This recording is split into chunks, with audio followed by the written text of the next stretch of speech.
ভদ্রলোকের বেটা কতক্ষণ ধরে খেলে রে? কেন আমি যতক্ষণ মন যায় ততক্ষণ খেলি। যা তোর বাপের কি রে? বাপরে তুই মারবি নাকি? দেখ বেশি বকিস নি, আমার এমনি তোর পুরে রাগ আছে। এই তাহলে দেখি তুই তোকে এক কোপ মাই দিবি। ওরে বাবারে আমাকে মারবি নাকি? বলছি আমি মরে গেলে তোকে খাওয়াবে কে? কেন আমি বড় হয়ে গেছি, একা একা খাওয়া শিখে লিছি।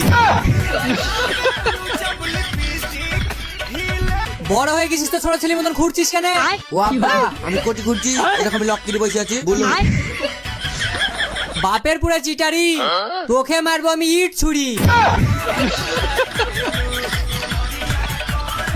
এই তুই এত বড় ছেলে হয়ে গেছিস, ছাগলটা তো তখন থেকে ভেবাছে, ছাগলটার জন্য কিছু লেসতে পারছিস নি? কেন ছাগলটা লেগে বিরিয়ানি আনবো নাকি? বিরিয়ানি খাবে নাকি? কি বিলিয়ানি?